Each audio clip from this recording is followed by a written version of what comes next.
Hi friends, आप सभी कैसे हो। आशा करता हूं कि आप सभी अच्छे होंगे। आपका हमारे चैनल वीके जाटोल क्लासेस में स्वागत है। आज के इस वीडियो में हम 28 जनवरी 2026 के मुख्य करंट अफेयर्स और उसके एक्सप्लेन के बारे में चर्चा करेंगे। प्रश्न नंबर 1, किस राज्य ने रिसर्च स्कॉलर्स के लिए 25,000 रुपए प्रति माह की सहायता योजना शुरू की है? A Arunachal Pradesh, B Assam, C Manipur, D Meghalaya. दोस्तों, आपका सही answer option number B Assam होगा। योजना का नाम असम सरकार ने अटल विचल अग्रगामी असम कार्यक्रम के तहत शोधार्थियों रिसर्च स्कॉलर्स के लिए एक नई वित्तीय सहायता योजना की घोषणा की है। किसे क्या मिलेगा? नियमित शोधार्थियों को 25,000 रुपए प्रति माह की आर्थिक सहायता दी जाएगी। दिव्यांग शोधार्थियों के लिए ये राशि बढ़ाकर 40,000 रुपए प्रति माह की गई है। पात्रता: ये योजना असम के विश्वविद्यालयों और उच्च शिक्षण संस्थानों में नामांकित शोधार्थियों पर लागू होगी। लॉन्च की तारीख: मुख्यमंत्री हिमंत बिस्वा शर्मा ने घोषणा की है कि इस योजना को 11 फरवरी 2026 को आधिकारिक रूप से लॉन्च किया जाएगा। मुख्य उद्देश्य: इसका उद्देश्य शोधार्थियों पर से आर्थिक बोझ को कम करना है ताकि वे गुणवत्तापूर्ण अनुसंधान और नवाचार इनोवेशन पर ध्यान केंद्रित कर सकें। महत्व: ये कदम असम को एक ज्ञान आधारित अर्थव्यवस्था बनाने और राज्य में उच्च शिक्षा के स्तर को सुधारने की दिशा में एक बड़ा निवेश माना जा रहा है। प्रश्न नंबर 2, national paralympic power lifting championship का वर्चुअली उद्घाटन किस राज्य के मुख्यमंत्री ने किया? A Himachal Pradesh, B Uttarakhand, C Uttar Pradesh, D Haryana. दोस्तों, आपका सही answer option number B Uttarakhand होगा।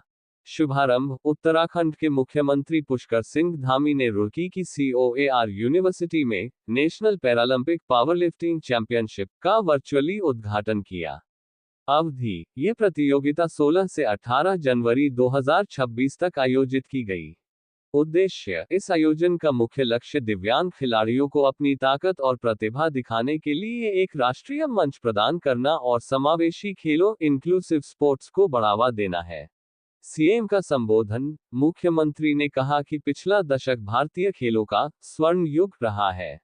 उन्होंने पावरलिफ्टिंग को अनुशासन, धैर्य और साहस का प्रतीक बताया। खास उपलब्धियां: इस चैंपियनशिप में देश भर के 336 दिव्यांग खिलाड़ियों ने हिस्सा लिया। पहले दिन बिहार के सन्नी कुमार ने 54 किलो वर्ग में स्वर्ण पदक जीतकर राज्य का नाम रोशन किया। यह आयोजन उत्तराखंड को देवभूमि के साथ साथ खेलभूमि के रूप में स्थापित करने की दिशा में एक बड़ा कदम है। प्रश्न नंबर 3, वर्ष 2025 में किस देश का इलेक्ट्रॉनिक्स निर्यात पहली बार 4.15 लाख रुपए करोड़ 47 अरब डॉलर के पार पहुंचा है? ए भारत, बी जापान, सी दक्षिण कोरिया, डी चीन। दोस्तों, आपका सही आंसर ऑप्शन नंबर ए भारत होगा। ऐतिहासिक उपलब्धि: वर्ष 2025 में भारत का इलेक्ट्रॉनिक्स निर्यात पहली बार 4.15 लाख करोड़ रुपए 47 अरब डॉलर के पार पहुंच गया है।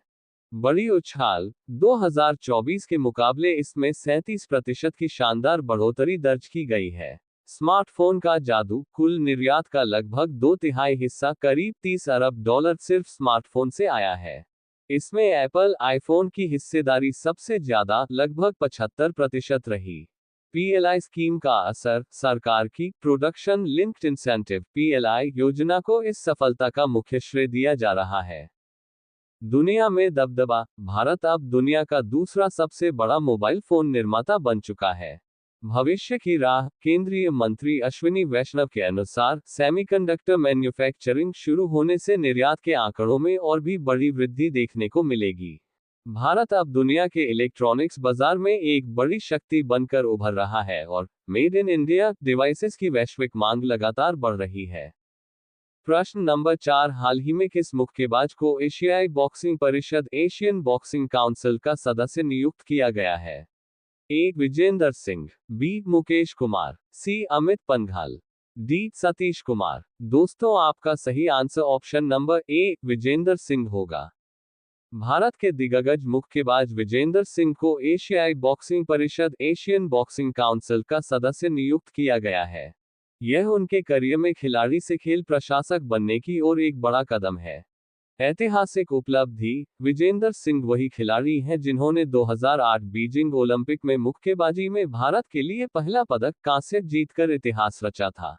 परिषद की भूमिका। एशियाई बॉक्सिंग परिषद पूरे एशिया में मुक्केबाजी के नियम, तकनीकी मानक और विकास कार्यक्रमों को नियंत्रित करती है। भारत को फायदा। विजेंदर की नियुक्ति से अंतर्राष्ट्रीय मंच पर भारतीय मुक्केबाजी की आवाज मजबूत होगी। उनके पास शौकिया, एमेचर और पेशेवर प्रोफेशनल दोनों तरह की मुक्केबाजी का अनुभव है, जिससे वे युवा खिलाड़ियों के बेहतर मार्गदर्शन और खेल नीतियों में सुधार लाने में मदद करेंगे। ये नियुक्ति न केवल विजेंदर के लिए सम्मान की बात है, बल्कि वैश्विक खेल प्रशासन में भारत की बढ़ती भूमिका को भी दर्शाती है। प्रश्न नंबर 5, हाल ही में किसे भारतीय महिला फुटबॉल टीम का कोच नियुक्त किया गया है? A. Amelia Valverde, B. Pamela Conti, C. Crispin Chhetri, D. Luis Guerrero. दोस्तों, आपका सही answer option number A. Amelia Valverde होगा। प्रश्न नंबर 6, हाल ही में रणनीतिक रक्षा साझेदारी और ऊर्जा सहयोग समझौते पर भारत ने किस देश के साथ हस्ताक्षर किए हैं? A. Saudi Arab, B. Qatar, C. Kuwait, D. संयुक्त अरब अमीरात। दोस्तों, आपका सही आंसर ऑप्शन नंबर डी. संयुक्त अरब अमीरात होगा।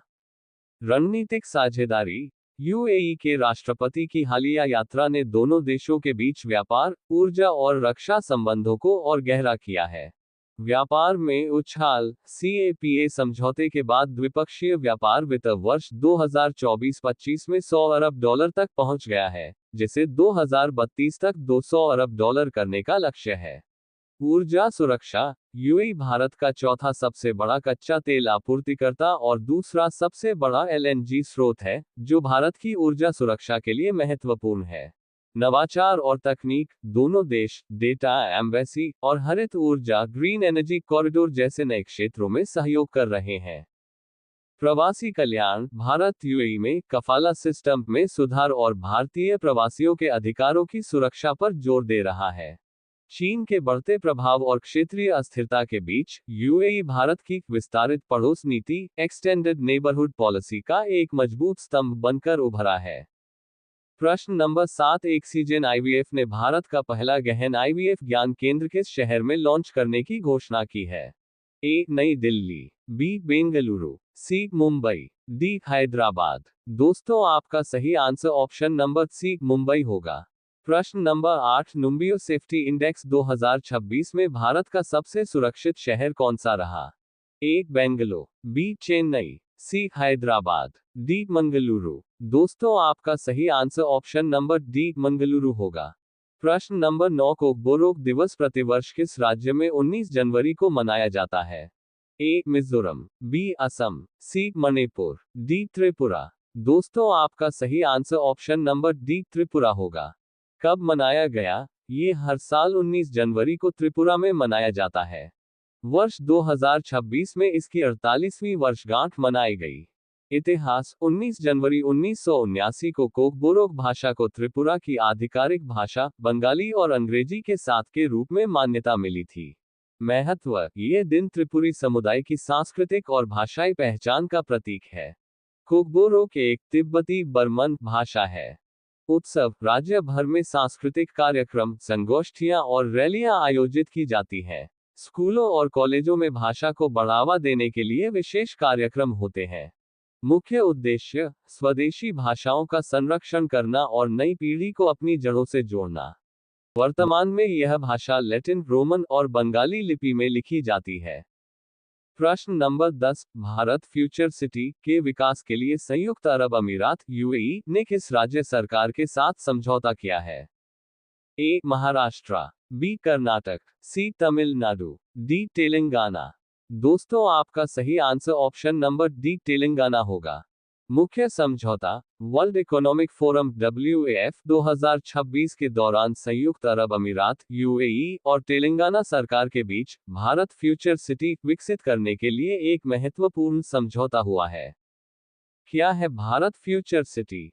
ये भारत की पहली नेट जीरो, प्रदूषण मुक्त और ग्रीनफील्ड स्मार्ट सिटी होगी। इसे एक वैश्विक शहरी और आर्थिक केंद्र के रूप में विकसित किया जाएगा। विजन 2047, मुख्यमंत्री रेवंत रेड्डी ने तेलंगाना राइजिंग 2047 का रोडमैप पेश किया, जिसका लक्ष्य 2047 तक राज्य की अर्थव्यवस्था को $3 ट्रिलियन तक पहुंचाना है। यूएई का योगदान। यूएई के अर्थव्यवस्था मंत्री ने इस प्रोजेक्ट के लिए निवेश, बुनियादी ढांचे और एक जॉइंट टास्क फोर्स बनाने का प्रस्ताव दिया है। साथ ही कृषि को बढ़ावा देने के लिए फूड क्लस्टर पर भी बात हुई है। अन्य पार्टनर रिलायंस ग्रुप, वंतारा, मारुबेनी और सिम्बकॉप जैसी बड़ी कंपनियां भी इस प्रोजेक्ट से जुड़ी हुई हैं। अब ये प्रश्न आप लोगों के लिए। आप सभी लोग इसका आंसर कमेंट बॉक्स में जरूर बताएं। हाल ही में भारत और किस देश ने रक्षा और महत्वपूर्ण खनिजों क्रिटिकल मिनरल्स के क्षेत्र में सहयोग के लिए समझौता किया है? A. Japan, B. America, C. Namibia, D. Germany. Last video के प्रश्न का आंसर हमने आपसे पूछा है कि हाल ही में गैर हिंदी भाषा के लेखकों के लिए नया वार्षिक पुरस्कार किस राज्य सरकार ने घोषित किया है? ए. केरल, बी. कर्नाटक, सी. आंध्र प्रदेश, डी. तमिलनाडु। दोस्तों, आपका सही answer option number D Tamil Nadu होगा। यदि दोस्तों आपको हमारा यह वीडियो अच्छा लगा हो तो वीडियो को लाइक शेयर जरूर करें, साथ ही हमारे चैनल वीके जाटोल क्लासेस को सब्सक्राइब जरूर करें ताकि हमारे चैनल पर अपलोड होने वाली प्रत्येक वीडियो का नोटिफिकेशन आप तक तुरंत पहुंच सके।